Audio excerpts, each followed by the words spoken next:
तुलसी विवाह की दो प्रामाणिक पौराणिक व्रत कथा। सनातन धर्म में तुलसी के पौधे को बेहद पवित्र और धार्मिक माना जाता है। दरअसल माता तुलसी को भगवान विष्णु के साथ ही पूजा जाता है। हिंदू धर्म में तुलसी विवाह या भगवान विष्णु के स्वरूप शालिग्राम के साथ माता तुलसी का विवाह एक बड़े उत्सव के रूप में मनाया जाता है।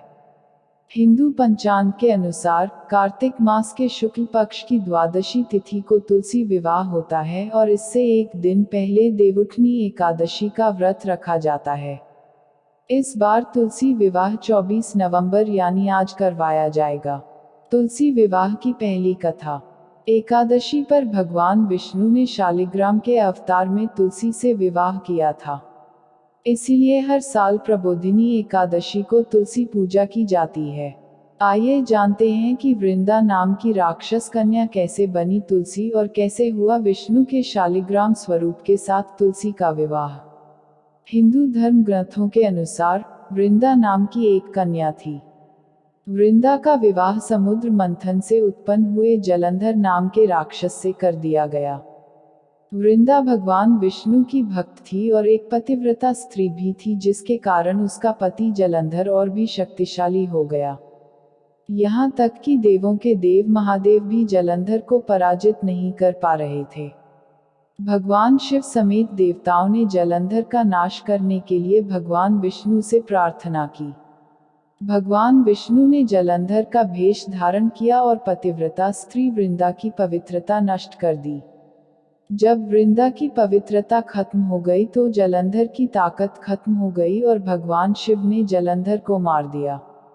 वृंदा को जब भगवान विष्णु की माया का पता चला तो वह क्रुद्ध हो गई और उसने भगवान विष्णु को काला पत्थर बनने शालिग्राम पत्थर का श्राप दे दिया। वृंदा ने भगवान विष्णु को श्राप दिया कि वो अपनी पत्नी से अलग हो जाएंगे।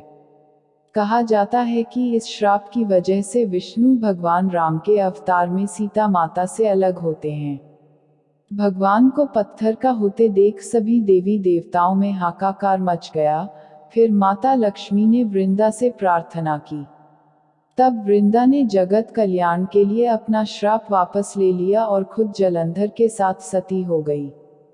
फिर उनकी राख से एक पौधा निकला जिसे भगवान विष्णु ने तुलसी नाम दिया और खुद के एक रूप को पत्थर में समाहित करते हुए कहा कि आज से तुलसी के बिना मैं प्रसाद स्वीकार नहीं करूंगा। इसलिए इस पत्थर को शालिग्राम के नाम से तुलसी जी के साथ ही पूजा जाता है। तुलसी विवाह पूजन विधि। तुलसी विवाह के लिए पूजन स्थल को साफ सुथरा कर फूलों से अच्छी तरह सजाएं। तुलसी के गमले में गन्ने का मंडप जरूर बनाएं। तुलसी माता का 16 श्रृंगार कर चुनरी अर्पित करें। तुलसी विवाह करने के लिए सबसे पहले चौकी बिछाएं। उस पर तुलसी का पौधा और शालिग्राम को स्थापित करें। इसके बाद इनके पास में कलश में पानी भरकर रखें। तुलसी और शालिग्राम पर गंगाजल छिड़कर घी का दिया जलाएं। इसके बाद दोनों को रोली और चंदन का टीका लगाएं। इसके बाद शालिग्राम को हाथ में लेकर तुलसी की परिक्रमा करें। इसके बाद फिर तुलसी को शालिग्राम की बाईं ओर रखकर आरती करें। तुलसी विवाह की दूसरी कथा। तुलसी विवाह के संबंध में प्राचीन ग्रंथों में कई कथाएं दी गई हैं। एक अन्य कथा के अनुसार एक परिवार में नंद भाभी रहती थी। नंद अभी कंवारी थी। वह तुलसी की बड़ी सेवा करती थी, पर भाभी को यह सब फूटी आंख नहीं सुहाता था। कभी कभी तो वह गुस्से में कहती कि जब तेरा विवाह होगा तो तुलसी ही खाने को दूंगी तथा तुलसी ही तेरे दहेज में दूंगी। था समय जब नंद की शादी हुई तो उसकी भाभी ने बारातियों के सामने तुलसी का गमला फोड़कर रख दिया। भगवान की कृपा से वह गमला स्वादिष्ट व्यंजनों में बदल गया। गहनों के बदले भाभी ने नंद को तुलसी की मंजरी पहना दी तो वह सोने के आभूषणों में बदल गई। वस्त्रों के स्थान पर तुलसी का जनेऊ रख दिया तो वह रेशमी वस्त्रों में बदल गया।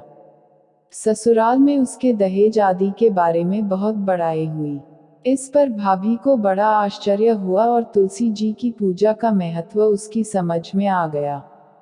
भाभी की एक लड़की थी। वह अपनी लड़की से कहती कि तू भी तुलसी की सेवा किया कर, तुझे भी बुआ की तरह फल मिलेगा। पर लड़की का मन तुलसी की सेवा में नहीं लगता था। लड़की के विवाह का समय आया तो भाभी ने सोचा जैसा व्यवहार मैंने अपनी नंद से किया, उसी के कारण उसे इतनी इज्जत मिली, क्यों न मैं अपनी लड़की के साथ भी वैसा ही व्यवहार करूं।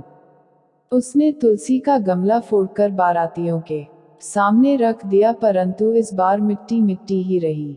मंजरी व पत्ते भी अपने पूर्व रूप में ही रहे तथा जनेऊ जनेऊ ही रहा। सभी बाराती भाभी की बुराई करने लगे। ससुराल में सभी लड़की की बुराई कर रहे थे। भाभी नंद को कभी घर नहीं बुलाती थी। भाई ने सोचा मैं ही बहन से मिलाऊं। उसने अपनी इच्छा पत्नी को बताई तथा सौगात ले जाने के लिए कुछ मांगा। भाभी ने थैले में जुवार भरकर कहा और तो कुछ है नहीं, यही ले जाओ। वह डहकी मन से चल दिया, भला बहन के घर कोई जुवार लेकर आता है। बहन के नगर के समीप पहुंचकर उसने एक गौशाला में गाय के सामने जुवार का थैला उलट दिया।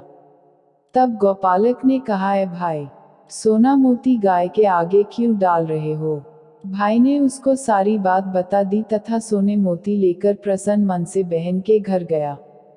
बहन बड़ी प्रसन्न हुई।